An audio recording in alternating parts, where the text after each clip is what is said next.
Aja kronkron my wo ani mu bie mu ye power chow. Na me mo kronkron koso na yi enten. Na me mo kronkron ye power chow. Koso na tu yamfo. Na me mo kronkron ye koso kira sira odom ya adwen sakra ho. Ya nyanyira ba. Empa boni ya desredi ni. Ura Yesu Kristo di munti. Amen.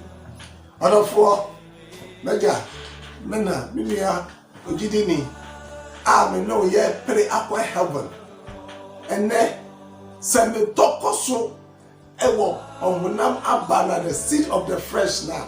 What will be my result? The result of the fresh. Channel so the cadre be a center maybe by a man pam stebias way the tricking yankopon. No apply any money actually you na nchani nyina no watwa ose ya the tricking yankopon. Mini of for Galatians chapter 6 verse number 7 and 8 tell your Bible ka ose mon na da mo ho onyankopon wonsin atwetwe efese ne onipa gu no eno ara na obetwa tie mo ma ye ndada ye ho mo ma ye ndada ye ho anfa buta enkota peteshi boom anka se buta enkotena bi eba entomot enfa peteshi fra entokok enfa ayi apeteshi fra mobi enfa si table anim mobi meka se wonum kok onyankopon wonsi na twetwe dabi di okra biara wu kuno ene na obetwa wura fi dem na work loto no man wa work ya fe wo ba sorry ya osofo kase John chapter 15 verse 6 na wa pa kotwa aya loto no man odofo onyankopon wonsi na twetwe di onipa biara wu kuno ene na obetwa mo se wo yokono kwafo mawurade nti abrabo no enye yie because of na ma ba no the end result no the ewugo no ene na wotwa osi nchema wotwe no nia osi nia ogugu no wonam imu no fi wonamu betwa proye nia ogugu no ohonamu no efi ohonamu ebetwa no proye na nia ogu no humu no ifi humu ebetwa da emkwa hallelujah enu ntini edikani ye hwie susu ohonamu the result of the fresh when I sow in fresh other for send gunu ohonamu a yedikan no betwa proye onipa we wie ye ebeye time hwese ne na wo bridge wo ho tachi woni munyina baba nya skin cancel nenso oben wonu ba bia ye hwede ekọ wo monwe fingernails na wo di bituato aso no super glue no every time I go wine no ebe say wo monwiro menua ebe pro me wo bia o hye eyelashes ibi o hye no glue ni bia so na ni oba me clinic oba ye no nani no esei onyankopon wonsi na twetwe de awugu ni nelo odofo tachi ye betwa and in the Bible Galatians chapter 5 verse number 21 tie Bible says sa onamu ni adwama mo efi verse number 21 no ese mitai asabo agobone ni ne etete sa tie agobone ni ne etete sa eyi no mo na me bɔ mo kokɔ sɛ ya me bɔ mo kokɔ kan no sɛ wɔn a wɔyɛ saa ne mɛrinya onyankopɔ ahinie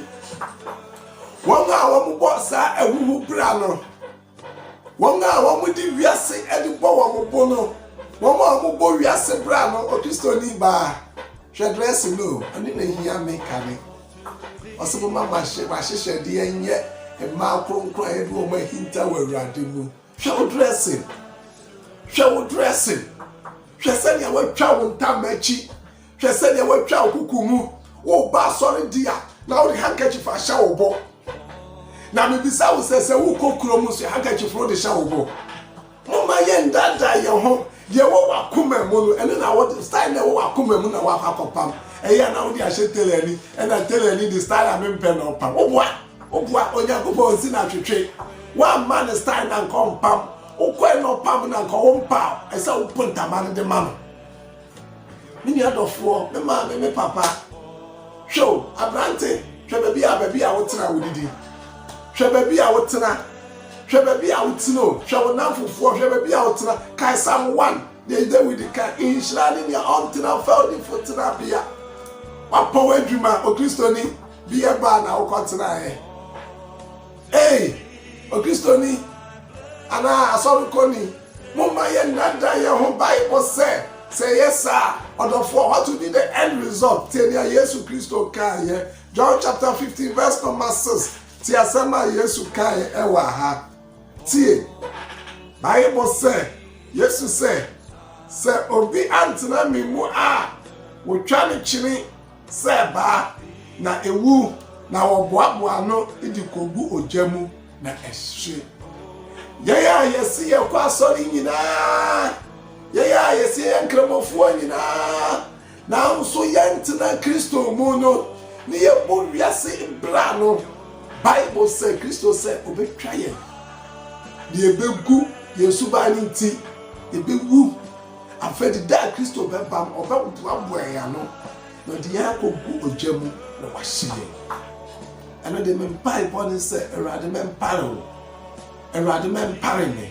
Say me bo me brampo say kan na e wo hunamu dia ene erade hu me mobo mo kronkron shemeden mate me fi opemu de ma wo say boa me na me pu wiase ne emu nioma na me mo me bra say Kristo ni if you say Bible say a Kristo for a di Kristo na pie Antiochia no wo mo suban ene wo mo nsam ene wo mo ne yai na di Kristo de no ko.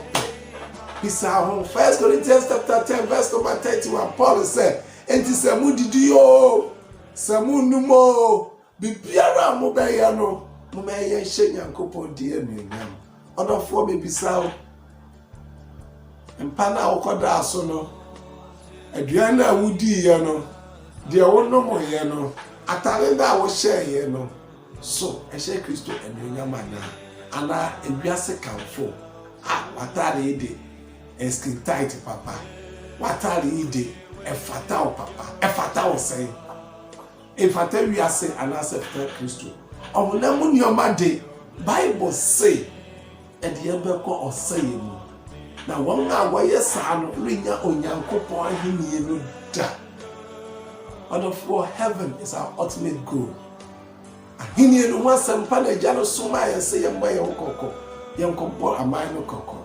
Kristo ba many other for Kristo ba don't call them de obiara ni mo eni ti Awurade wo me ni wo mobo na wo na mu ababoni biara ye fifu wo ye mo no ene Awurade mfa no we decide ni mu so no hyenase na oni abapa e wo me ni wo wo apa o kira eko ye besua the seeds of the spirit mo maba no Awurade mo aye ye tumi aso ne Nyankwa Yesu di mu nti amen.